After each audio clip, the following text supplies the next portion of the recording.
సేవకుడు నీ ఇంటిలోనికి వచ్చి నీ ఆతిథ్యాన్ని స్వీకరించి, హల్లెలూయా, నీ యొక్క ప్రేమ, నీ యొక్క ఆప్యాయత, నీ యొక్క దయ, నీ యొక్క కనికరములు వారు చూడగలిగినప్పుడు వాళ్ళు తప్పకుండా ఆశీర్వదించకుండా వెళ్ళలేరు. ఈ ఆహారము ద్వారా ఆమె చేసిన ఒక చిన్న సహాయం ద్వారా కనివిని ఎరుగని కార్యం అక్కడ జరిగింది. దేవునికి స్తోత్రం కలుగును గాక. హల్లెలూయా. ఓకే, అంటే ఇంటిలో ఒక స్త్రీకి పూర్తి స్వాతంత్ర్యము గనుక ఉన్నట్లయితే, ఆ ఇంటికి ఆమె యజమానురాలై ఉండి ఆమె ఇంటిని నడిపించగలిగిన శక్తి, తన భర్తను ఒప్పించగలిగిన శక్తి, తన కుటుంబాన్ని తన పిల్లలను ఒప్పించగలిగిన శక్తి తనకున్నట్లయితే తప్పకుండా ఆ ఇంటికి ఆశీర్వాదాలు వస్తాయి.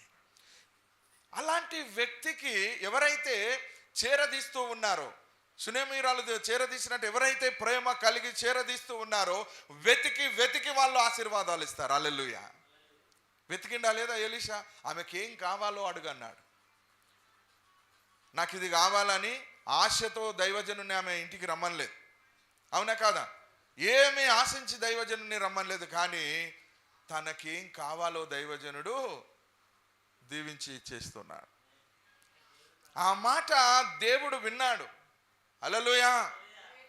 అందుకే పట్టెడు అన్నం పెట్టింది ఏనాడు వృధా పోదండి. ఎవరికైనా సరే పట్టెడు అన్నం నీ చేత పెడితే ఆ ఆశీర్వాదం అన్ని దానాలలోకెల్లా అన్నదానం బహు శ్రేష్టమైనది. దేవునికి స్తోత్రం, గొప్పది. ఈ సంగతులు ఎవరికి ఈ రోజులలో అర్థము కావు. వారి కడిపే వారి దేవుడు అయిపోయింది. వారి కడుపు నిండితే చాలు దేవుడు నా పట్ల ఉన్నాడు అంటాడు. వాని కడుపు నిండితే చాలు దేవుడు ఎక్కడ ఉన్నాడు అంటాడు. ఇట్లా అయిపోయింది. వాని కడుపే వాని దేవుడు, వాని కడుపు నిండితే చాలు దేవుడు అంటాడు. సరే, దేవునికి స్తోత్రం, హల్లెలూయా. ఇలాంటి ఒక సిచ్యువేషన్, మీరు స్త్రీలైన వారు తప్పకుండా కుటుంబమును ఏలవలసిన వారై ఉన్నారు. మీ భర్తను ఒప్పించి మెప్పించగలిగిన వారై మీరు ఉండాలి. అలాంటి నమ్మకత్వము భర్తకు కలిగేలా ఉండాలి. ఆమె యవనస్తురాలు అయినప్పటికీ కూడా, ఆమె లేదా యుక్త వయస్సురాలు అయినప్పటికీ కూడా, లేకపోతే నడిడి వయసు ఉన్నా కూడా తన భర్త బహునమ్మకము భార్య పైన ఉంచాడు. తన భర్త తన భార్యను నమ్మాడు. నమ్మకముతో తన భర్త ఉన్నాడు. తన భర్తకు అంత నమ్మకంగా ఉన్నది ఈమె. దేవునికి స్తోత్రం. ఎక్కడ కూడా తన భర్తకు ఏ విధమైనటువంటి ఒక నొప్పి బాధ తన మాట ద్వారా కానీ తన క్రియ ద్వారా కానీ కలిగించకుండా, తన భర్త మనసు ఎరిగి, తన భర్త హృదయాన్ని ఎరిగి, తన భర్త ఆలోచనలు ఎరిగి ఆమె నడుచుకున్నట్టు మనం చూస్తున్నాం. ఒకవేళ భోజనానికి పిలిస్తే నా భర్త అద్దనటోడు అని అనుకుంటే ఆమె పిలిచేది కాదు. దైవజనుని భోజనానికి పిలిచేది కాదు. ఒక పూట ఒక రోజుతోనే అయ్యేది కాదు. అది కొన్ని రోజులు జరుగుతున్నటువంటి విషయం. రెండవది, ఒక గోడ మీద చిన్న గది కట్టాలి అని అంటే తన భర్త ఒప్పుకోడు అనే మనసుంటే తన భర్తతో విచారణ చేసేది కాదు. అంటే తన భర్తను, నా భర్త నా పట్ల దయగలిగి ఉన్నాడు కనుక నా భర్త ఒప్పుకుంటాడు నేను చెప్పితే అనే అటువంటి ఒక మనసు ఆమెకు కలిగి ఉన్నది కనుక భర్తను ఒప్పించగలిగింది. అంతేనా? హల్లెలూయా. రెండవది, భర్త వైపు నుండి కనుక ఆలోచన చేస్తే, దైవజనునికి ఇల్లు అక్కడ మేడ మీద గది కడదామన్నా ఆలోచన ఆయనకు లేదు. ఇంటికి పిలిచి భోజనం పెడదామన్న ఆలోచన భర్తకు లేదు. ఎవరికి ఉన్నది? భార్యకు మాత్రమే ఉన్నది. అప్పుడు భార్య చెప్పిన మాట తనకు ఆలోచన లేకపోయినా, తనకిష్టం లేకపోయినా, తన భార్య బహు భక్తురాలు గనుక, దేవుని యందు భయభక్తులు కలిగినదని తనకు నమ్మకం ఉన్నది గనుక ఏం చేశాడు? భర్త అన్నాడు, సరే అన్నాడు. దేవునికి స్తోత్రం కలుగును గాక. ఆమేన్. ప్రియమైన దేవుని బిడ్డలారా, ఈ వచనాన్ని మరొకసారి మీరు జ్ఞాపకం చేసుకోనండి. మీ కుటుంబములో భార్య భర్తలు అనే మీరు ఇట్లా ఒకరిపై ఒకరు నమ్మకము కలిగి, ఒకరి ప్రేమలో ఒకరు బలము కలిగిన వారై, ఒకరి యందు ఒకరు తీవ్ర వాంఛ కలిగిన వారై, ఒకరి కొరకు ఒకరు మరణం వరకు నమ్మకంగా ఉంటామని చేసిన తీర్మానాల ప్రకారం ఒకరిపై ఒకరికి జాలి, దయ, ప్రేమ, కనికరం కలిగి ఒకవేళ ఉన్నట్లయితే తప్పకుండా ఆ కుటుంబం దీవించబడుతుంది. వెతికి వెతికి నీ ఇంటికి ఆశీర్వాదాలు వస్తాయి. ఆమేన్. హల్లెలూయా. అవునంటరా కాదంటరా? అవునంటారా కాదంటారా? మళ్ళీ ఒక విషయంలో మనం లోపలికి వెళ్ళి చూస్తే, పురుషుడు దేవుని యందు భయభక్తులు కలిగిన వాడు అబ్రహాం, పురుషుడు అయి ఉండి కదా, ఏం చేశాడు? ఆయన భోజనం పెట్టుట ద్వారా వాళ్ళు కూడా ఏమన్నారు, నేటికి ఇదే సంవత్సరం అందు నువ్వు కుమారుణ్ణి ఎత్తుకుందువు అని చెప్పారు. హల్లెలూయా. ఆయన ఏం పెట్టిండు? ఆయన భోజనమే పెట్టిండు. Praise the Lord. హల్లెలూయా. మీకు తెలుసా దానివల్ల వచ్చే ఆశీర్వాదాలు ఎలా ఉన్నాయో? మనము మన చర్చిలో కార్యం చేద్దాము, 10 మందికి భోజనం పెడదాము అని అంటే భార్యకు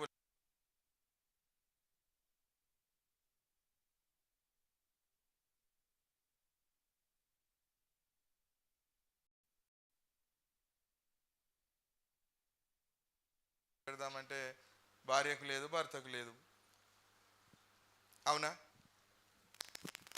మన ఇంటిలో మాత్రం పాశ్రమ చేద్దాం అయ్యగారు అంటే హల్లెలూయా అంట. నేను సునేమీరాలు చేసినట్టు చేసేయంట. దేవునికి స్తోత్రం కలుగును గాక. ఆమేన్. చేసే అలా వచ్చే ఆశీర్వాదాలు చాలా మేము అనుభవిస్తూ ఉన్నాం.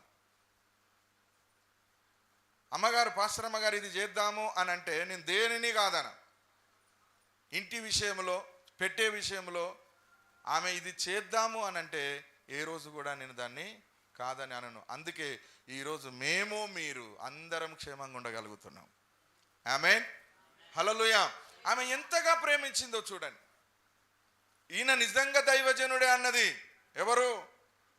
శారేపతులో ఉన్నటువంటి ఒక స్త్రీ, విధవరాలు, తన కొడుకు బ్రతికిన తర్వాత ఏమన్నది? ఈయన నిజంగా దైవజనుడే. ఇంకెవరన్నారు? సునేమీరాలే అన్నదా? ఈయన నిజంగా దైవజనుడని, భక్తి గల దైవజనుడని. హల్లెలూయా. ఆమెమో నిజంగా ఈయన దైవజనుడే అన్నది. ఈమెమంటున్నది? ఈయన నిజంగా దైవభక్తి కలిగిన దైవజనుడని నేను ఎరుగుదును. దేవునికి స్తోత్రం. హల్లెలూయా. దేవుని బిడ్డలారా, ఒక్కటే, మనము నిజంగా దేవుని యందు భయము భక్తి కలిగిన వారైతే ఇది కూడా గమనించవచ్చు, మన దైవజనుడు భక్తి కలిగిన వాడా కాడా? మనము నిత్యము వెళుతున్న సేవకుడు దేవుని యందు భయభక్తి కలిగిన వాడా కాడా? ఆయన నిజమైన సేవకుడా కాడా అని మీరు గుర్తించగలిగితే, ఒకవేళ ఇతడు నిజమైన దైవజనుడు కాదు అని కనిపిస్తే నిర్మోహమాటంగా పక్కకు పెట్టచ్చు. హల్లెలూయా. ఈయన నిజంగా దైవజనుడే అనిపిస్తే తప్పకుండా అక్కడి నుండి నీకు ఆశీర్వాదాలు సమృద్ధిగా వస్తాయి. హల్లెలూయా. ఈ అమావాస్య రోజు మీరు తీసుకోవాల్సినటువంటి నిర్ణయమే ఇది. నీ కుటుంబ విషయంలో, నీ భర్త విషయంలో నీవు ప్రధాన పాత్ర పోషించేటువంటి ఒక గనురాలైన స్త్రీలాగా, సునేమీయురాలాగా మీరు ఉండాలి. సునేమీయురాలులాగా మీరు ఉండాలి. మంచి విషయాలలో మీ భర్తలతో మాట్లాడండి. ఆసక్తికర విషయాలు మీ భర్తలతో పంచుకోనండి. ఇది మంచిది అన్నదాన్ని వారి దృష్టికి తీసుకొని వెళ్ళండి. ఒకవేళ నాబాలు లాంటి వాళ్ళు ఉంటారు, మూర్ఖులు, వాళ్ళని కూడా పరిగణలోకి తీసుకోవాలి. అప్పుడు వీనికి చెప్పాలనా చెప్పొద్దా అనేది కూడా ఆలోచన చేయండి, వివేచన కలిగి. ఈయనకి చెప్పుట వ్యర్థము అని అనుకుంటే అబిగాయిల్లాగా మారండి, లేకపోతే సునేమీయురాలుగా మారండి. ఎటు తిరిగి నీ ఇంటికి, నీ భర్తకు, నీ కుటుంబానికి దేవుని ఆశీర్వాదాలు రావాలి. హల్లెలూయా. ఓకేనా? దేవునికి మహిమ కలుగును గాక. మనం ఈ కొన్ని మాటలు మనము చెప్పి ముగించేసుకుందాం. ఇంకా కొన్ని మాటలు నేను మీ దృష్టికి తీసుకొని వస్తాను. హల్లెలూయా. హల్లెలూయా. ఓకే, మీరు దైవజనుని పట్ల మీరు ఆలోచన కలిగి ఒక రకమైనటువంటి దైవ భక్తి విషయంలో మిమ్ములను మీరు ఏం చేయాలి అంటే, మిమ్ములను మీరు మీ యొక్క జ్ఞానాన్ని, ఆలోచన విధానాన్ని పెంచుకొని మీరు పరీక్షించి చూసిన ఎడల ఈ దైవజనుడు నిజమైన దైవజనుడు అని మీకు అనిపిస్తే తప్పకుండా మీరు సునేమీయురాలు చేసినట్టుగా మీరు చేయండి. మీ ఇంటికి తప్పకుండా ఆశీర్వాదాలు వస్తాయి. 100%. నువ్వు అడగనవసరం లేదు. హల్లెలూయా. నీ ఇంటికి వచ్చిపోయే దైవజనునికి తెలుస్తుంది నీ ఇంటిలో ఏది తక్కువ ఉందో, ఏది కొదువగా ఉందో, నీ ఇంటికి ఏది అవసరమో, లేదా నీ ఇంటిలో సమాధానం ఉందా లేదా, ఈ ఇంటికి సమాధానం అవసరమా కాదా, దైవజనుడు అర్థం చేసుకొని నీ సమాధానం కొరకు తను ప్రార్థన చేస్తాడు దేవునికి. హల్లెలూయా. నీ ఇంటిలో అసమాధానం ఉంటే సమాధానం రావాలని నీ ఇంటి కొరకు ప్రార్థన చేస్తారు. భార్య భర్తల మధ్య మీకేమైనా గొడవలు జరుగుతూ ఉంటే అవి వచ్చిపోతే తెలుస్తాయా, ఇంటికాడ ఉంటే తెలుస్తాయా? దైవజనుడు వచ్చిపోతుంటే తెలుస్తాయి. ఆయన వచ్చినప్పుడు మీ ఇంటిలో ఏదైతే ఇబ్బందికరంగా ఉన్నదో దాని విషయంలో ఆ దైవజనుడు ప్రార్థన చేసే అవకాశం ఉంటుంది. ఆమేన్. హల్లెలూయా. చాలా మంది ఏం చెప్తారు, అమ్మ మీ ఇంట్లో శుభమా, అంత మంచిగున్నా, అంత మంచిగున్నామయ్య గారు. కానీ ఎట్లా తెలుస్తుంది అంత మంచిగున్నామని ఈయన ప్రార్థన చేస్తాడు, కానీ వచ్చిపోతే విషయము తెలుస్తుంది. దైవజనుడు నిన్ను గూర్చి నీ కుటుంబమును గూర్చి ఆలోచించే విధంగా నీ క్రియలు ఉండాలి, నీ చేతలు ఉండాలి. అందరు ఇక్కడ ఉన్నారా? హల్లెలూయా. నాకు తెలిసి కొంతమంది దైవజనులు వస్తే ఆకిట్ల నుంచి ఆకిట్లకే ఈయనే ప్రార్థన చేయగారు, ఇటే పోదామని ఆకిట్ల నుండి ఆకిట్లకు పంపించిన విశ్వాసులు ఉన్నారు. లేరా? దైవజనుని కూర్చుని పెట్టి కాపిచ్చి పంపించే విశ్వాసులు ఉన్నారు. ఎందుకు? ఈ దైవజనుని మీద వాళ్ళకి అంత నమ్మకం లేదు, అపనమ్మకము, ఈయనేం ప్రార్థన చేస్తాడు అని. కానీ దైవజనుడు వచ్చింది ఎందుకు? నిన్ను దీవించాలని. హల్లెలూయా. నీ దృష్టిలో చెడ్డవాడు కావచ్చు, కానీ దేవుని దృష్టిలో ఎప్పుడు చెడ్డవాడు కాడు. చెడ్డవాడైతే దేవుడే తీసి పక్కకు పెడతాడు కదా. దేవునికి అవకాశం ఇవ్వాలి. మనం పక్కన పెట్టద్దు, పాపం తగులుతుంది. ఎవరు పక్కకు పెట్టాలి? అది దేవుడు పక్కన పెడతాడు నువ్వు ప్రార్థన చేస్తే. హల్లెలూయా. ఇది ఎప్పుడు మీరు గుర్తుపెట్టుకోండి. చాలామంది దైవజనులను చిన్న చూపు చూసే అటువంటి పరిస్థితి ఉంటుంది. దేవునికి సమర్పించే విషయంలో కానీ, లేదా దైవజనుని చేర్చుకునే విషయంలో, నువ్వు ఆహ్వానించే విషయంలో, నీ యొక్క ప్రేమ, నీ యొక్క ఆదరణ, నీ యొక్క మర్యాద విషయంలో దైవజనులు ముగ్ధులైపోవాలి. ఇక్కడ ఉన్న మీ అందరికీ కాదు, చూస్తున్న వాళ్ళందరికీ కూడా చెప్తున్నాను, మీ దైవజనుణ్ణి మీరు ఏ విధంగా ప్రేమిస్తున్నారో ఒకసారి ఆలోచన చేయండి. హల్లెలూయా. నీకు కావలసింది నువ్వు అడగకుండానే వాళ్ళు గ్రహించి దాని కొరకు దేవుని దగ్గర మొరపెట్టి ప్రార్థన చేసి దేవునికి స్తోత్రం, అది మీకు చెందేటట్టు చేస్తారు.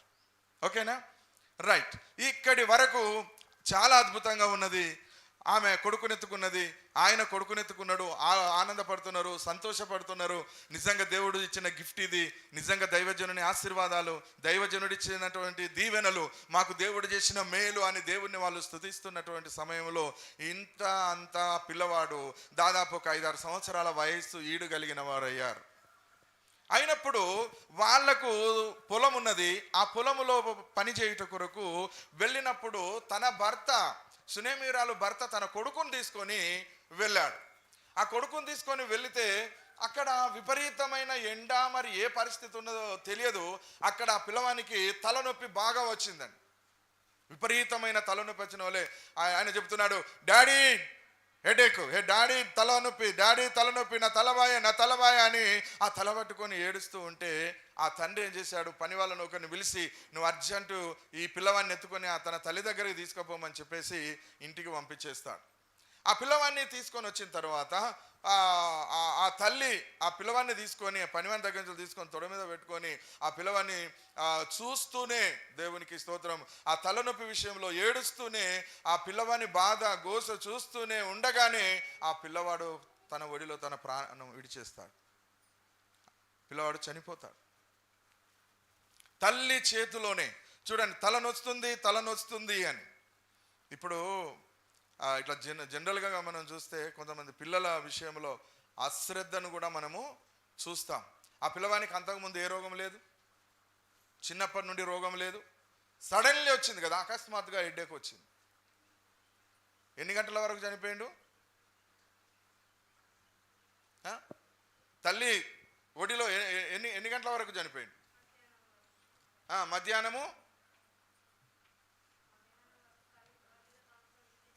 మధ్యాహ్నము వరకు తల్లి తొడ మీద పండుకొని ఉండి చనిపోయెను. పిల్లవాడు మధ్యాహ్నం వరకు ఆ బాలుని ఎత్తుకొని వాడిని తల్లి యొద్దకు తీసుకొని పోయిన ఆ పనివాని దగ్గర నుంచి పిల్లవాడు మధ్యాహ్నం వరకు తల్లి తొడ మీద పండుకొని యుండి చనిపోయెను. దేవునికి స్తోత్రం. కన్న కొడుకు కళ్ళ ముందే చనిపోతూ ఉంటే ఆ తల్లి పడే బాధ, ఆ వేదన ఎలా ఉంటుందో మీ అందరికీ తెలుసు.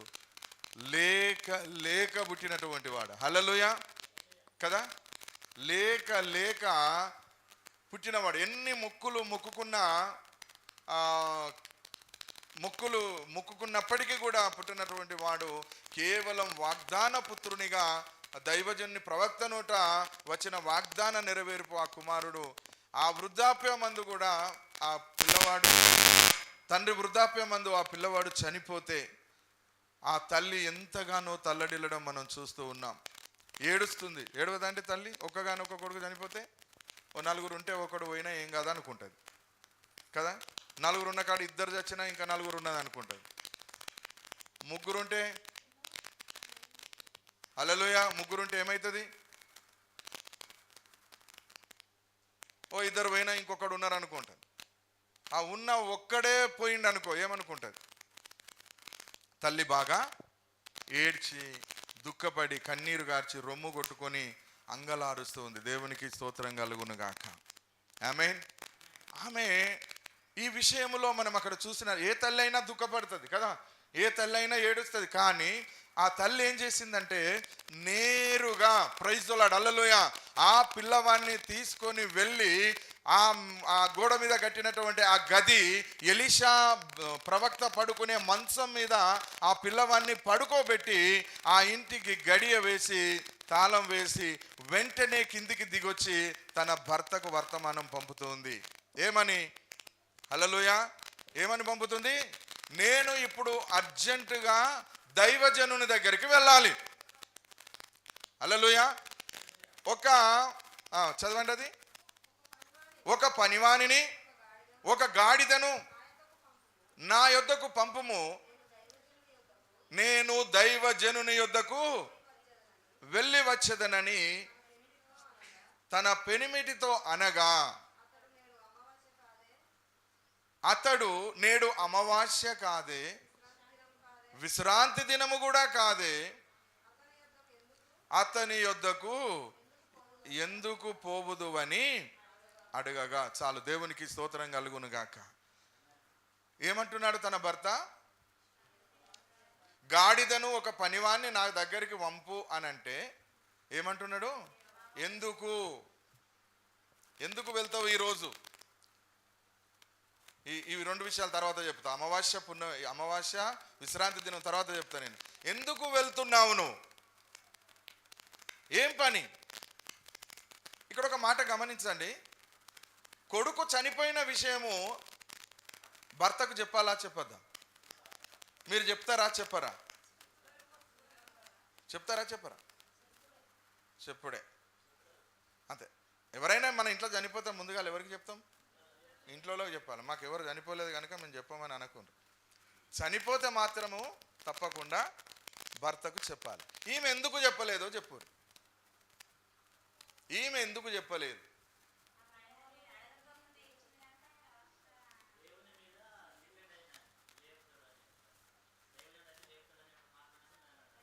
దైవజనుడు వచ్చి లేపుతాడు అన్న ఉద్దేశంతో భర్తకు చెప్పలేదా? ఒకటి, భక్తి గల దైవజనుడు అని నమ్మింది కనుక భర్తకు చెప్పలేదు. మీరేమన్నారు? అడగక ముందే ఇచ్చారు కదా, ఎవడు ఇవ్వన్నాడు ఇన్ని కుమారుణ్ణి? అవునా కదా? ఎందుకు నేను అక్కడికే పోతా, నా భర్తకు చెప్పడు ఎందుకు అని డైరెక్ట్ పోయి అడుగుతా అని.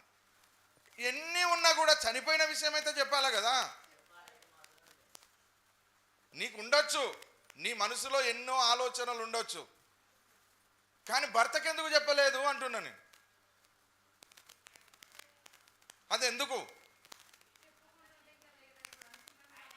అరే గాడిదను పనుని పంపు, పోరాడు చచ్చిపోయిన అంటానికి ఇంకా దీంట్లో ఆలస్యం ఏమున్నది? గాడిదద్దు, పన్నోడద్దు, నువ్వే ఇంటికి రావయ్యా, మరి పిల్లగాడు చచ్చిపోయిండు అని చెప్పాలి కదా, కొడుకు చచ్చిపోయిండు అని చెప్పాలి కదా. భర్తకు చెప్పితే తలంపు, ఏం తలంపులు? ఆమె విశ్వాసం దెబ్బతింటదని చెప్పలేదు. ఇవేనా మీ ఆలోచనలు? ఎందుకు చెప్పలేదు చెప్పండి.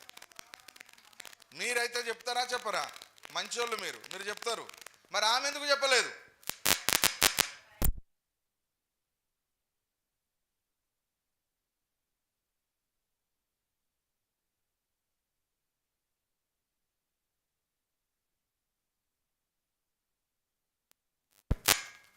Praise the lord. దేవునికి మహిమ కలుగును గాక.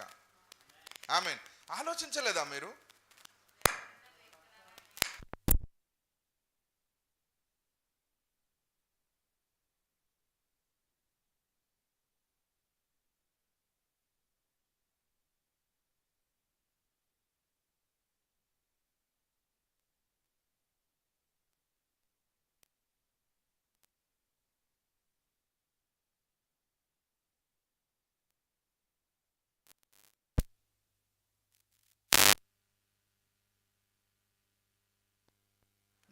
చెప్పుడు మంచిదా చెప్పకపోవడం మంచిదా? ఇదన్నా చెప్పు. చెప్పపోవడమే మంచిది. దీన్ని ఎవరైనా ఒప్పుకుంటారా? చెప్పకపోవడం మంచిది పురుషులు ఒప్పుకుంటారా?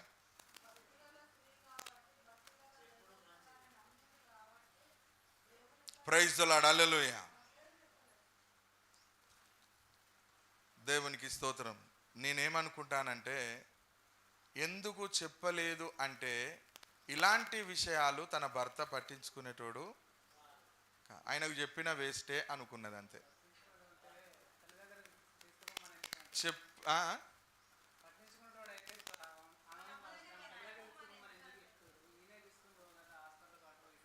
అది కూడా కావచ్చు, అట్లా కూడా అనుకోవచ్చు కొంచెం. అయితే ఒకవేళ నేను ఆమె వైపు నుండి మాట్లాడతా, తలబోయనంటే కొడుకుని ఎత్తుకొని హాస్పిటల్ కురికి రావాలి కదా, అమ్మ దగ్గర తీసుకోపోమని చెప్పి పని చేసుకుంటుంటాడా? వీనికి పనే ముఖ్యం, అంతేనా? వీనికి పనే ముఖ్యము. అరే లేక పుట్టిన కుమారుడు మరి నొప్పేస్తుంది ఎట్లా అని చెప్పేసి పనిడిచిపెట్టి ఉరికి రావాలా, ఉరికి రావద్దా?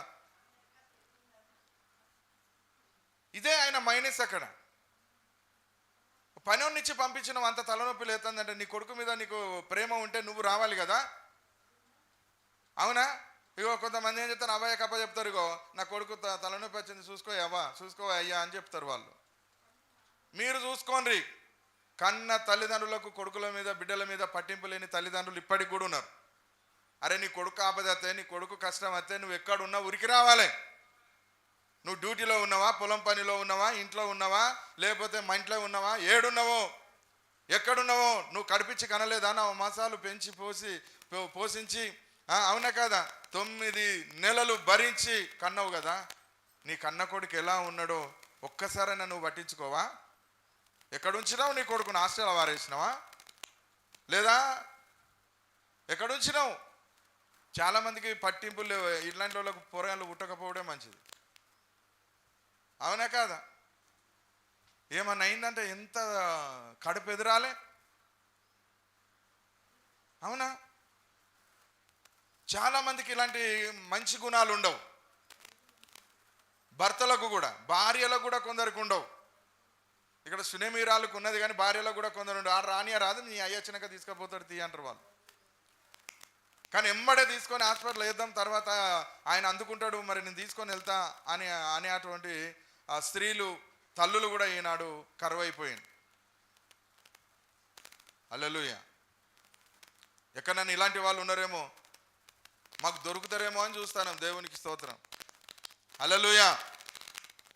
అందుకే వీనికి చెప్పడం వేస్ట్ అని ఏమన్నది, ఓ పనిను నువ్వు ఓ గాడిదను పంపి, ఇక నీకు విషయం చెప్పుడు వేస్ట్, ఇక నీకు చెప్పినా కూడా అర్థము కాదు. ఇప్పుడు వేరే తతంగము. ఏమి తతంగం? చనిపోయాడని చెప్పితే ఏం చేయాలి? ఓ పెట్టె కూరకు ఆర్డర్ ఇవ్వాలి, లేకపోతే నా వాళ్ళకు నీ వాళ్ళకి అందరికి మతలవు చేయాలి. ఇక ఈ తతంగం ఉంటుంది కనుక ఇదంతా కథ మంచిగా లేదు. అస్సలు ఆమె ఉద్దేశంలో ఇది ఎందుకు జరిగింది? ఆమె మనసులో ఒక మాట ఉన్నది. కొడుకు చచ్చిపోయినప్పుడే ఒక మాట వచ్చేసింది. ఆ మాట తిరిగి సునేమీయురాలు పర్వతం మీద ఉన్నటువంటి ఎలీషా ప్రవక్త దగ్గరికి వెళ్ళింది. దేవునికి స్తోత్రం. హల్లెలూయా. వెళ్ళిన తర్వాత ఆమె ఒక మాట మాట్లాడింది. అక్కడ ఏమని చెప్తున్నది? నా ఏలిన వాడవగు నీతో నేను చెప్పుచున్న మాట ఏంటంటే, నాకు సంతానము కావాలని నేను నిన్ను అడిగినా. మొట్టమొదటి మాట చదవండి.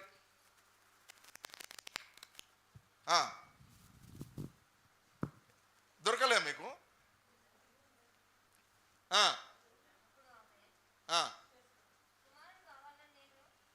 కుమారుడు కావాలనని నా ఏలిన వాడవైనా నేను నిన్ను అడిగితినా, నన్ను భ్రమ పెట్టవద్దని నేను చెప్పలేదా అని అతనితో మనవి చేయగా. దేవునికి స్తోత్రం, హల్లెలూయా. రెండు మాటలు. ఒకటి ఏంటి? నాకు కుమారుడు కావాలనని నేను నిన్ను అడిగితినా. ఆ రోజు ఏమన్నా? నేటికి సంవత్సరానికి నీకు సంతానం ఇదే ఋతువున నువ్వు నీ కౌగిట కుమారుడు ఉంటాడని నువ్వు చెప్పినావు కదా. హల్లెలూయా. నువ్వు చెప్పినావు కదా. నేను కుమారుణ్ణి కావాలని నిన్ను అడగలేదు, నన్ను భ్రమ పెట్టవద్దని నేను చెప్పిన. ఈ రెండు విషయాలు చెప్పిన తర్వాత వెంటనే నడుము బిగించుకొని ఆ పనివానికి చెప్తున్నాడు, గేయాజీ నా దండం పట్టుకొని నువ్వు చదవండి, నువ్వు సరాసరి పరిగెత్తుకొని పోయి నీ నడుము బిగించుకొని నా దండము చేత పట్టుకొని పొమ్ము. ఎవరైనాను ఎదురు పడిన ఎడల వానికి నమస్కరింపవద్దు. ఎవరైనాను నీకు నమస్కరించిన ఎడల వారికి ప్రతి మర్యాద చేయవద్దు. అక్కడికి పోయి నా దండమును ఆ బాలుని ముఖం మీద పెట్టమని గెహాజీకి ఆజ్ఞ ఇచ్చి పంపాను. దేవునికి స్తోత్రం కలుగును గాక. హల్లెలూయా. ఎప్పుడైతే విషయము గెహాజీకి ఈయనకు అర్థమైంది, చనిపోయిండు అని చెప్పినట్టు మనం అక్కడ చూస్తలేము కదా. నా కొడుకు చనిపోయిండు అని అంటలేదు అక్కడ. నాకు కొడుకు కావాలని నిన్ను అడిగినా, నన్ను భ్రమ పెట్టవద్దు అని కూడా నేను చెప్పిన. ఇప్పుడు ఏమైందో ఆయనకు కూడా తెలుసుకోలేక, నాకు తెలిసి ప్రవక్తకు కూడా అర్థం కాలే. ఆ ప్రవక్తకు కూడా అర్థం కాక గెహాజీ నువ్వు వెళ్ళమనంటే ఆమె ఏమంటుంది తెలుసా? గెహాజీ వచ్చుడు కాదు, హల్లెలూయా, యెహోవా జీవముతోడు నీ జీవముతోడు నేను నిన్ను విడువనని చెప్పగా. హల్లెలూయా, హల్లెలూయా. ఇక్కడ మనం సామాన్యంగా చూస్తాం, అమ్మ మీరు వెళ్ళండి, మనోళ్ళు వచ్చి ప్రార్థన చేస్తారంటే సరే మంచిదని వెళ్ళిపోయే వాళ్ళు చాలా మంది ఉంటారు, అవునా కాదా? కానీ పట్టుబట్టి నువ్వే రావాలి, హల్లెలూయా, నువ్వే నాతో రావాలి, యెహోవా జీవముతోడు నీ జీవముతోడు నేను అసలే నిన్ను విడిచి వెళ్ళను. హల్లెలూయా. ఒక భక్తురాలికి, ఒక దేవుని యందు విశ్వాసం ఉంచినటువంటి బిడ్డకు ఉండవలసినటువంటి లక్షణాన్ని ఈమె చూపెడుతుంది. ఎవరో వచ్చుడు కాదు, ఎవరో వచ్చి ప్రార్థన చేసుడు కాదు, నా ఇంటికి నువ్వే రావాలి. ఇప్పుడే ఈ క్షణమే నువ్వు నాతో పాటు రావాలి. అప్పుడు ఆమె ముఖమును చూసి గెహాజీ అంటున్నాడు, ఆమెను ఏమనకు, ఆమె దుఃఖములో ఉన్నది అంటున్నాడు. హల్లెలూయా. ఆమె దుఃఖములో ఉన్నది, ఆమెను ఏమనకు, కేవలం కుశల ప్రశ్నలు అడుగు అని చెప్పి పంపించాడు కదా. కానీ ఆమె వ్యాకుల పడుతుంది, దుఃఖముతో ఉన్న ఆ దుఃఖాన్ని బట్టి ఎలీషా దేవునికి మొర్ర పెట్టాడు. దేవునికి స్తోత్రం. దేవునికి ప్రార్థన చేశాడు. ఏమంటున్నాడు? యెహోవా ఇది నాకు బయలుపరచక పోయనే అంటున్నాడు. యెహోవా, చదువు డాడీ.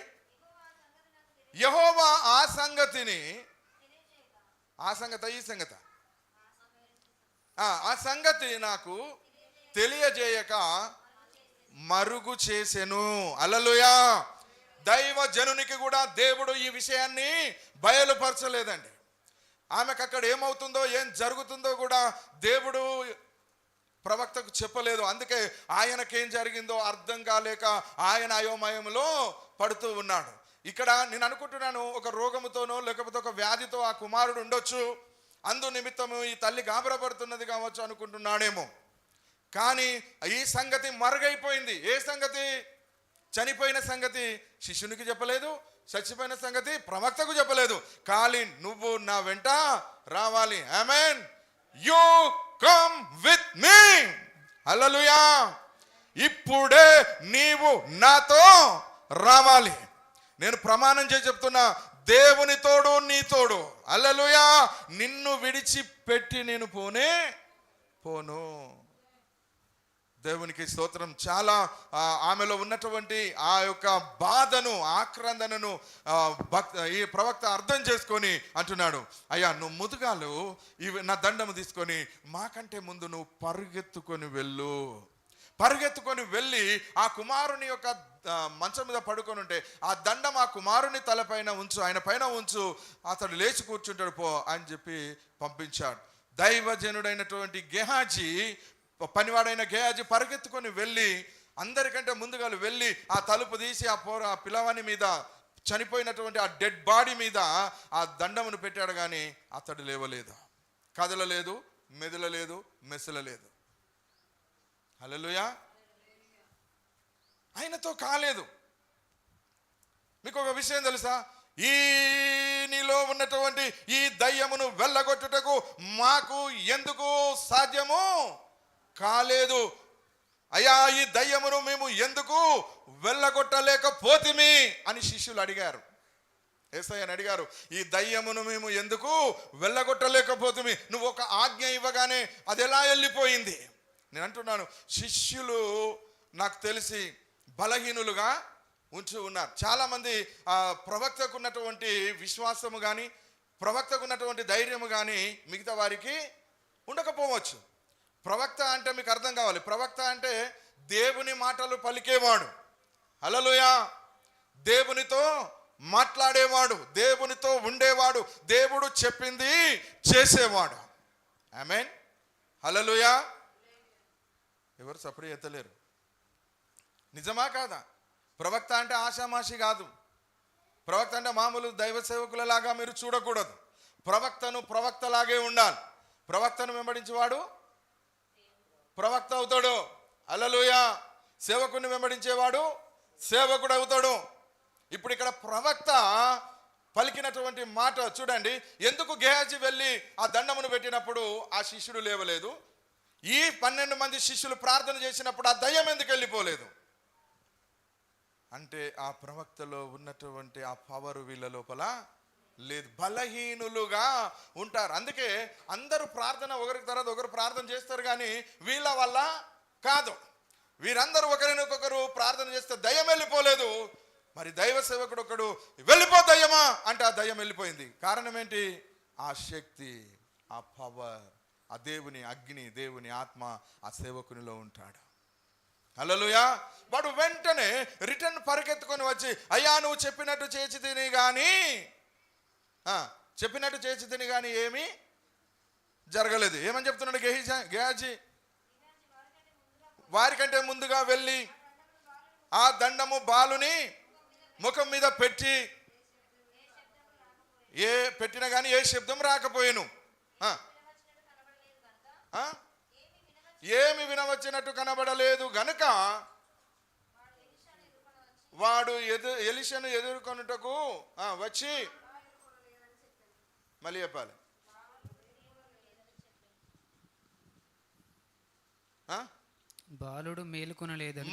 బాలుడు మేలుకొనలేదని చెప్పాను.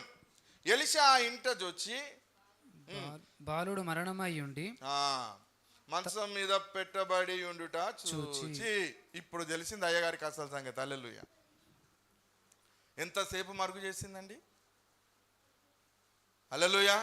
నాకు తెలిసి ఆమె గనురాలే కాదు, జ్ఞానవంతురాలు. గెహాజీ పరిగెత్తుకొని వెళ్ళినప్పుడు, ఎదుర్కొనడానికి వెళ్ళినప్పుడు, అమ్మ మీ ఇంట్లో అందరూ కుశలమేనా? నీ భర్త కుశలమేనా? నువ్వు కుశలమేనా? నీ కొడుకు కుశలమేనా అన్నప్పుడు ఏమన్నది? అందరూ కుశలమే. ఎందుకు గెహాజీకి చెప్పలేదు నా కుమారుడు చనిపోయిండని? ఈయనతో నా పని కాదు, ఈయనతోని ఆ పని కాదు, అందుకనే గెహాజీకి చెప్పలేదు. పోయి అక్కడికి వెళ్ళి ప్రవక్తకు చెప్పిందా? ఆయనకు కూడా చెప్పలేదు. ఎందుకు? చెప్పితే అయిపోయింది కదా, నేనేం చేయాలి అని రాడు. మొట్టమొదట ఒక ఆమె నన్ను అలాగే పిలిచింది. మీరు ఒక ఫ్యామిలీ భార్యాభర్తలు ఇద్దరు ఒకసారి నన్ను అలాగే పిలిచారు, అయ్యా అర్జెంటు మీరు మా ఇంటికి రావాలి, అర్జెంటు మా ఇంటికి రావాలి అంటే నేను అన్నా, ఏమైంది? మీ ఇంట్లో ఏమైంది చెప్పండి, మీరు అందరూ బాగున్నారా? మేము అందరం బాగానే ఉన్నాం, కానీ నువ్వు తొందరగా రా. నాకు దడ దడ దడ దడ అయింది. అరే అందరు బాగున్నాక మళ్ళీ తొందరగా పోవడం. రియల్ జరిగిన స్టోరీ. చెప్తలేరు, విషయం చెప్తలేరు. నాకు ఏం జరిగిందన్న విషయము చెప్తలేరు. Praise the Lord. హల్లెలూయా. గట్టిగా చెప్పండి హల్లెలూయా. తీరా నేను అక్కడికి పరిగెత్తుకొని పోయిన తర్వాత అందరు ఇలాగా ఉన్నారు. ఏమైంది ఏమైంది చెప్పండి అని నేను కంగారుగా అడుగుతుంటే, ఏమి లేదు, అమ్మాయికి కడుపులో పిండము తిరుగుతలేదు అన్నా. మా అమ్మాయికి కడుపులో పిండము తిరుగుతలేదు. మరి నువ్వు చెప్తే నేను అక్కడి నుండి ప్రార్థన చేస్తూ కదా, మీరు హాస్పిటల్కి తీసుకుపోదురు కదా అని నేనన్నా. హాస్పిటల్కి తీసుకుపోవడు అన్నీ అయిపోయినాయి గారు, మీరు వచ్చి ప్రార్థన చేయాలన్న ఒక ఆలోచన, మీరు మా ఇంటికి రావాలన్న ఒక ఆలోచన మాకుండి చివరిగా మేము నిన్ను పిలిపించాం. డాక్టర్ చెప్పింది ఏంటంటే పిండం చనిపోయింది, అబార్షన్ చేయాలంటున్నారు. మాకు ఎటు తోచలేదు కనుక మేము నిన్ను ఇక్కడికి రప్పించాం. హల్లెలూయా. నాకు ఇప్పుడు సునేమీరాలు గుర్తొచ్చింది అక్కడ. సరే, వారిని నేను ఓదార్చి చెప్పాను, మీరు భయపడకండి, ఎందుకంటే జీవన మరణములు యెహోవా వశములో ఉన్నవి. ఒకవేళ తప్పకుండా ఆ కడుపులో ఉన్నటువంటి బేబీని దేవుడు బ్రతికించాలనుకుంటే ఇప్పుడు తప్పకుండా బ్రతికిస్తాడు, మీరు విశ్వాసం మాత్రం ఉంచుడని చెప్పేసి నేను ఇంటిలోకి వెళ్ళి ఆ యొక్క తల్లి కడుపు మీద చేయి పెట్టి నేను ప్రార్థన చేసినప్పుడు ఆ చెయ్యి నా చెయ్యి కంటేటట్టు ఆ పిండం కడుపులో తిరిగిందండి. హల్లెలూయా. ఎప్పుడైతే పిండం కడుపులో తిరిగిందో నేను దేవుణ్ణి ఎక్కువగా స్తుతించడము మొదలు పెట్టాను. ఎప్పుడైతే కేకలు వేసుకుంటూ నేను ఆనందంతో దేవుణ్ణి స్తుతిస్తున్నానో బయట ఉన్న వాళ్ళందరూ రూములోకి ఉరికి వచ్చేసారు. ఉరికి వచ్చిన తర్వాత అయ్యా ఏమైంది ఏమైంది ఏమైంది అంటే, ఏమి లేదు, ఆమె లేచి కూర్చొని చెప్తుంది, ఇప్పుడు నా కడుపులో పిండము తిరిగింది, పాప తిరిగింది అని చెప్పింది. దేవునికి స్తోత్రం. హల్లెలూయా.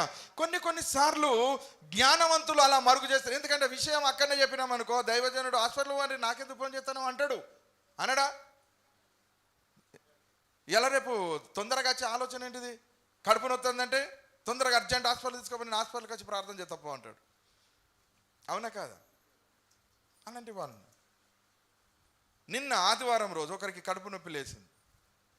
నాకు విపరీతమైన కడుపు నొప్పి లేస్తుంది అయ్య గారు అంటే, పర్వాలేదని చెప్పేసి నేను చేయబెట్టి ప్రార్థన చేశాను. దేవునికి స్తోత్రం. నేనేమైందని అడగలేదు. లాస్ట్ ప్రేయర్ చేసుకునేటప్పుడు నాకు చెప్తలేదు, నీ కడుపు నొప్పి ఎలా ఉందమ్మా అని నేనే అడిగాను.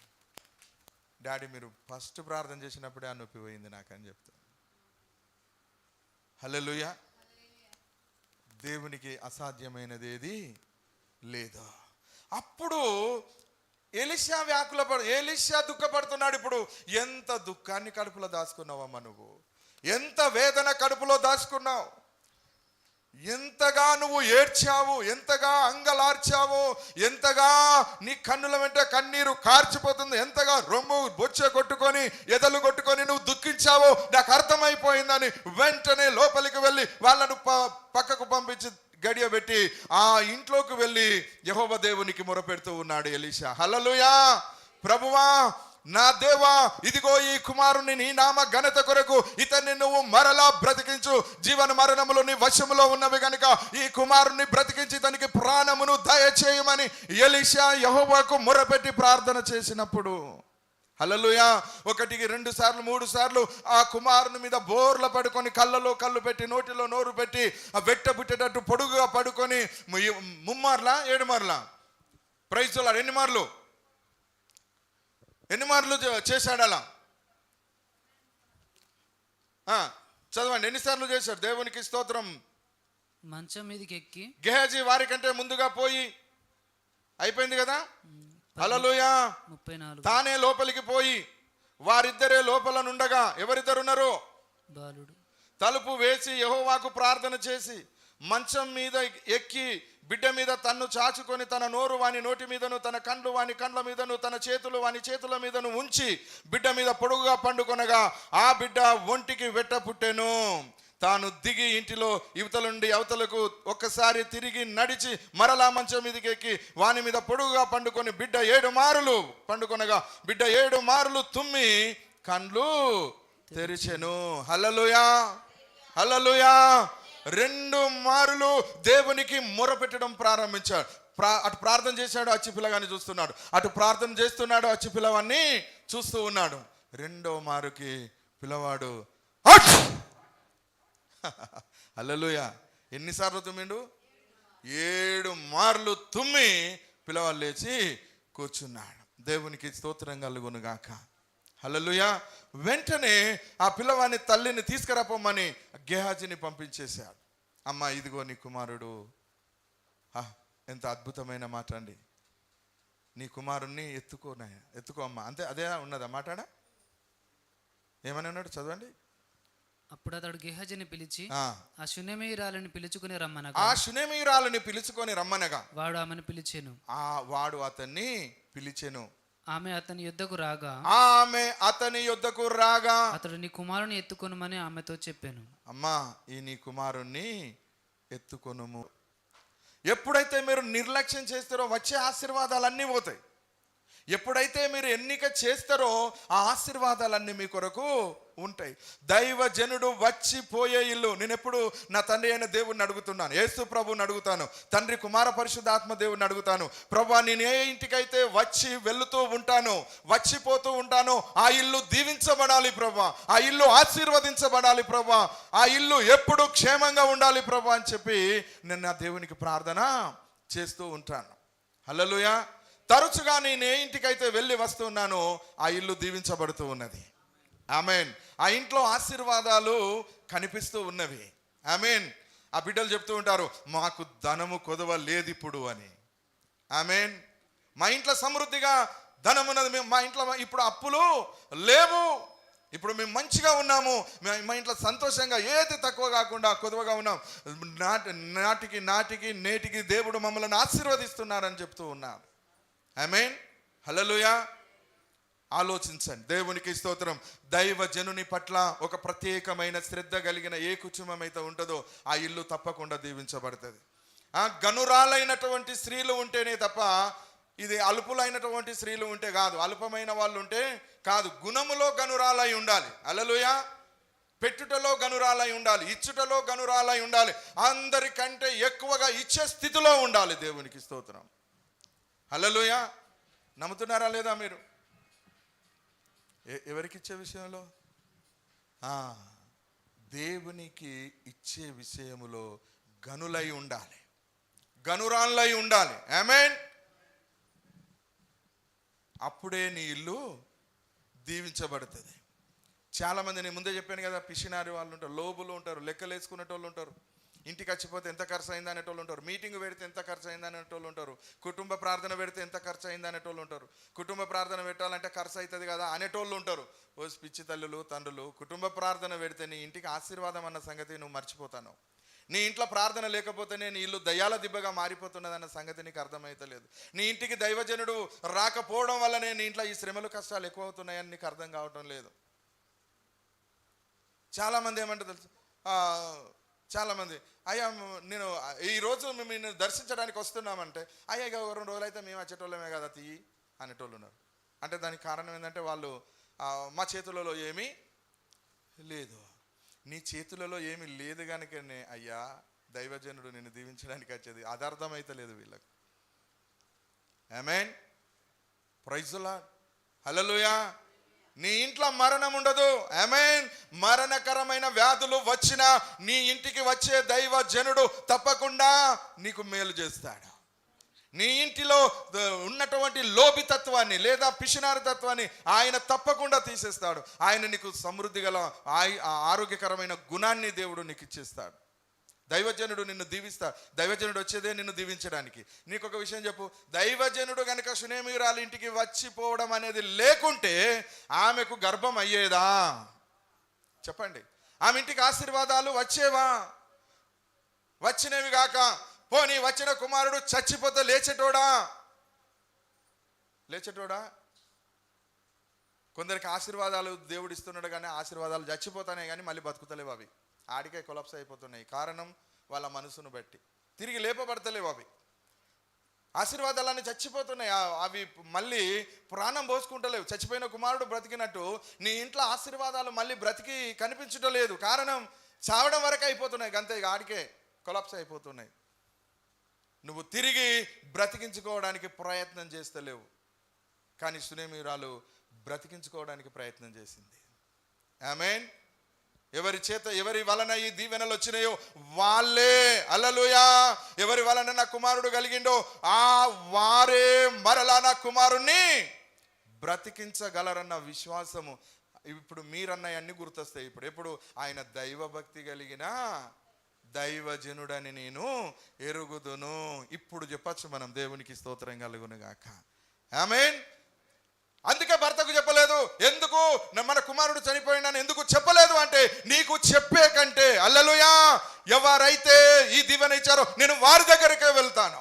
ఆయన దైవజనుడు, దైవభక్తి కలిగిన దైవజనుడు. ఆయన దీవిస్తే వచ్చిన ఈ గర్భాన్ని, ఆయన దీవిస్తే వచ్చిన ఈ కుమారుణ్ణి చనిపోయినా తను బ్రతికించగలనన్న నమ్మకముతో పరిగెత్తుతుంది. దేవునికి స్తోత్రం. పనివానికి ఏమని చెప్తా తెలుసా? నేను ఆగుమని చెప్పే అంత వరదాకా నువ్వు ఆగదు. ఎంత స్పీడ్ వెళ్ళాలో అంత స్పీడ్ వెళ్ళాలని చెప్పేసింది. దేవునికి స్తోత్రం. పరిగెత్తుకొని వెళ్ళాలి. భర్త అంటుండే కదా, నేను తర్వాత చెప్తానన్నా, అరే ఇలా ఉత్సాహ దినము కాదు కదా, విశ్రాంతి దినము కాదు కదా, హల్లెలూయా, ఈరోజు అమావాస్య కాదు కదా అంటే, యూదుల ఆచారము ప్రకారము కానీ అమావాస్య నాడు ఏం చేస్తారు? పండుగ. హల్లెలూయా. విశ్రాంతి దినం రోజు ఏం చేస్తారు? అందరూ ఏం చేస్తారు? పండుగ. మరి దైవజనుడిని పిలవడానికి పండుగకు పిలవాలి కానీ ఇప్పుడెందుకు పోతున్నావు నువ్వు? అంతేనా? హల్లెలూయా. దైవజనుడి దగ్గరికి అమావాస్య కూడా కాదు కదా, పిలుచుకొచ్చి ఏదైనా పండుగ చేద్దామంటే. ఇలా విశ్రాంతి దినం కూడా కాదు కదా, ఏదైనా మనము వంటలు వండి మంచిగా ఏదైనా పండుగ ఆచరిద్దామంటే ఎందుకు పోతున్నావు నువ్వు? నేను అంటున్నా, ఇవన్నిటికంటే గొప్ప పండుగనే చేసుకున్నది ఆమె. హల్లెలూయా. అవునా కదా నాయనా? నువ్వు చెప్పే పండుగలకు పోతే మన కడుపుకు తింటాం, తాగుతాం, కానీ చచ్చినోడు లేస్తాడా? హల్లెలూయా.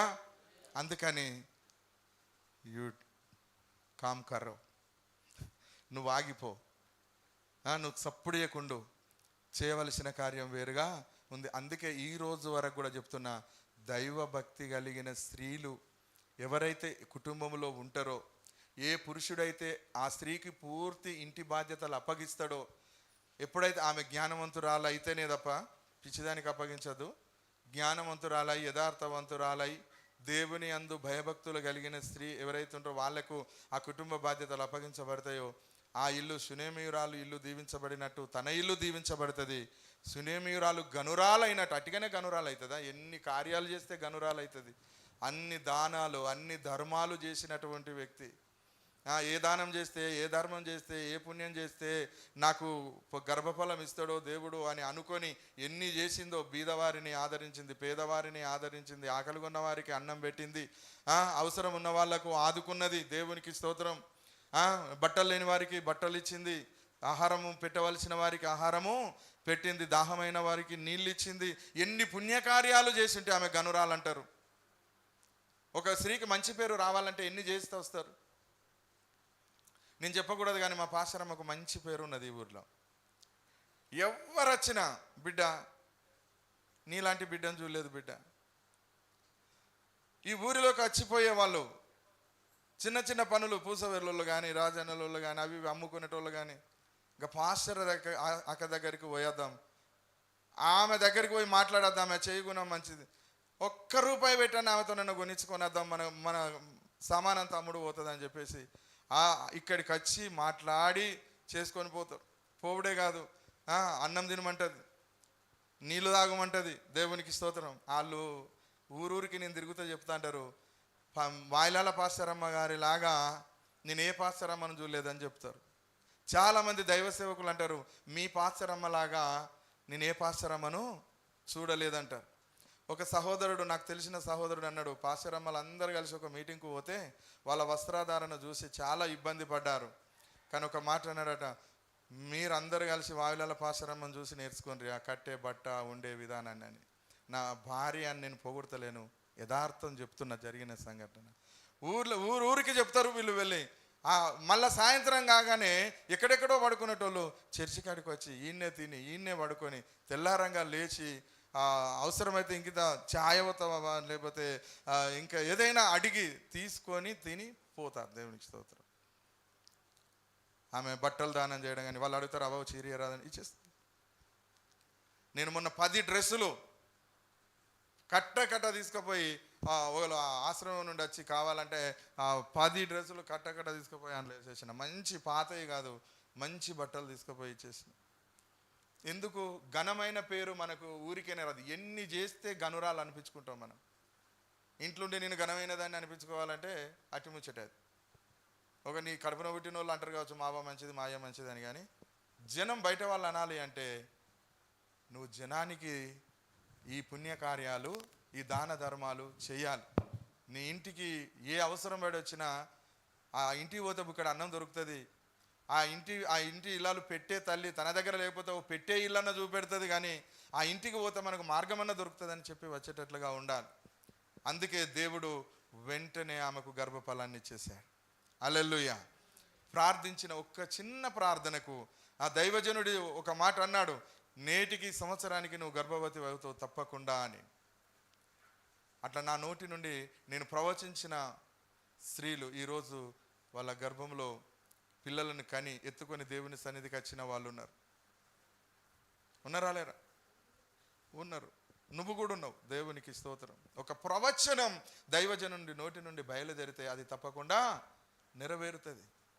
అందుకే ప్రవక్తను నిర్లక్ష్యం చేయొద్దు, ప్రవచనాన్ని నిర్లక్ష్యం చేయొద్దు, దైవజనులను నిర్లక్ష్యము చేయొద్దు. ఎందుకంటే ఆయన వచ్చిపోతేనే నీ ఇంటికి దీవెనలు ఆశీర్వాదాలు. నీ ఇంట్లో లోటు ఏంటిదో కష్టం ఏంటిదో వాళ్ళకు తెలిస్తే వాళ్ళు దేవునికి మొరపెడితే నీకు విడుదల కలుగుతుంది. అంతేగాని ఈ మధ్యలో ఉన్న మరొకసారి చెప్పి ముగిస్తా. కొంతమంది పురుషులు ఏమంటారు తెలుసా, ఇక అయ్యగారు వస్తే ఖర్చు అవుతుంది, మళ్ళీ రాను కానుకలు పెట్టాలి, ఇవన్నీ ఎందుకు ఇబ్బంది, సపరేట్ ఊకోరాదని చెప్పి ఊకుండా పెట్టే భర్తలు ఉంటారు చూసినా. వాడు 6 కాలం కష్టపడతాడు కానీ అక్కడనే ఉంటాడు, ఒక్క మెట్టు కూడా పైకి ఎక్కడు. వాడు దీవించబడాడు, వాడు ఆశీర్వదించబడాడు. ఈ శాపనార్థాలు కాదు, లేఖనాన్ని ప్రకారం నేను చెప్తున్నాను. హల్లెలూయా. నీ ఇల్లు దీవించబడాలి అంటే దైవజనుని బలవంతం చేసిందా? అత్తరా లేకపోతే లేదు, లేకపోతే ఆ పనివాడు ఉండగా పంపరాదు ప్రార్థన చేసేస్తాడు అన్నదా? యెహోవా జీవంతోడు నీ జీవంతోడు అంతేనా? దేవునితోడు అని పెట్టింది కదా, దేవునితోడు నీతోడు నిన్ను వదిలిపెట్టా నేను, నువ్వు వచ్చేదాకా నిన్ను విడిచిపెట్ట. ఈ పట్టుదల కలిగిన పరిస్థితులలోనే నీ ఇంటికి ఆశీర్వాదం వస్తుంది. వస్తే రాని లేకపోతే లేదు తీయరాదా అయ్యగారు, ఊకే మన ఇంటికి వచ్చుడేనా, రానుల దగ్గరికి పోవాలి, ఊకెత్తాడా అని. ఈ మధ్యలో ఒక ఆమె అట్లనే అన్నదట, అయ్యా మీరు మా ఇంటికి రాకుండ్రి, మీ బిడ్డల దగ్గరికి వచ్చిపోండ్రి, మా ఇంటికి రాకుండ్రి. ఎప్పుడన్నా రాబుద్ది అయితే మీ బిడ్డల దగ్గరికి వచ్చినప్పుడు రాండి అని.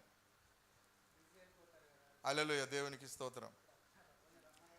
అయిపోయింది. ఎప్పుడైతే ఆ మాట బయలుదేరిందో అక్కడ నుంచి రావాల్సిన ఆశీర్వాదాలు ఏం కాదు, ఆశీర్వాదాలు ఆగిపోతాయి. అంతే. మనం ఇవ్వవలసిన ఆశీర్వాదాలు ఆగిపోతాయి. మనం ఇవ్వలేము కదా, దీవించలేము కదా, ఆశీర్వదించలేము కదా. ఆమేన్. హల్లెలూయా. అందుకే సంఘానికి దీవెన ఆశీర్వాదాలు ఏంటంటే సంఘములో ఉన్న విశ్వాసులు శునేమీయురాల్లాగా ఉండాలి. మీరందరూ గనులలాగా మారిపోవాలి, గనురాళ్ళలాగా మారిపోవాలి. ఆమేన్. ఘనమైన స్త్రీగా మీరుండాలి. హల్లెలూయా. అందరం లేచి నిలబడదాం. ఉంటామన్న వాళ్ళు చేయి పైకెత్తండి. దేవునికి స్తోత్రం. చివరి ప్రార్థన చేసుకుందాం. దేవునికి మహిమ కలుగును గాక. Glory glory glory glory glory షందర కుల రబ రబ శరర కల రబ. హల్లెలూయా హల్లెలూయా జీసస్. హల్లెలూయా. సర్వశక్తి కలిగిన దేవా, కృపా సత్య సంపూర్ణుడమైన తండ్రి, నీకు వందనాలు చెల్లిస్తున్నాను. ఈ అమావాస్య రోజు నా తండ్రి అందరికీ ఆనందం రావాలి, అందరికీ సంతోషం రావాలి. ఈరోజు ఇక్కడ ఉన్న వాళ్ళ దయ్యాలు వెళ్ళిపోవాలి, ఇక్కడ ఉన్న వాళ్ళ దురాత్మలు వెళ్ళిపోవాలి, ఇక్కడ ఉన్నటువంటి దుష్ట శక్తులు వెళ్ళిపోవాలి. ఇక్కడ నా తండ్రి నీ కార్యములు జరుగునుగాక. ఇక్కడ నా తండ్రి నీవు మహిమ నొందుదువుగాక.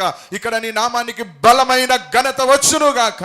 నువ్వు గొప్ప దేవుడవనియు, నువ్వు సర్వోన్నతుడవనియు, నువ్వు సర్వోన్నతుడి కుమారుడవనియు, సకల జనులకు నీవే దేవుడవనియు లోకమంతా తెలుసుకొనినట్లు ఇప్పుడే ఈ బిడ్డలకు స్వస్థతను ఇచ్చి గనురాలైనటువంటి సునేమియురాలుగా ఇదిగో ఈ సంఘములో ఉన్న స్త్రీలను మీరు ఎన్నిక చేయుదురుగాక.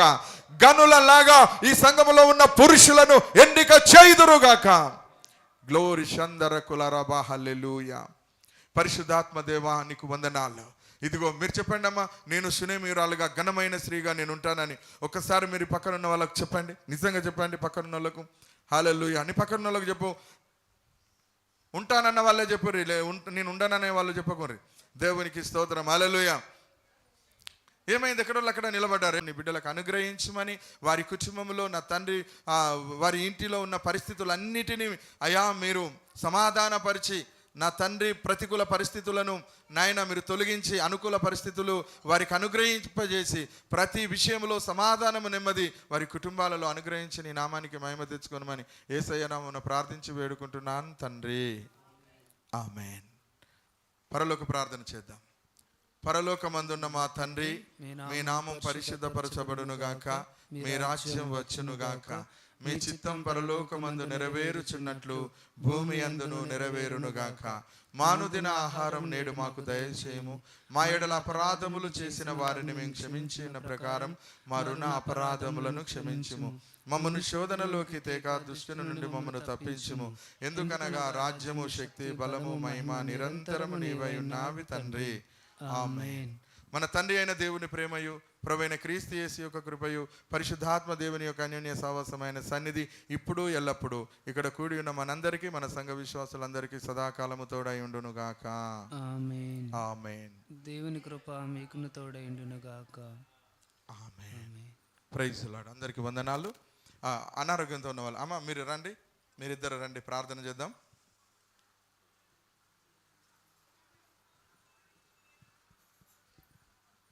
ఓకే, ముందు చెల్లె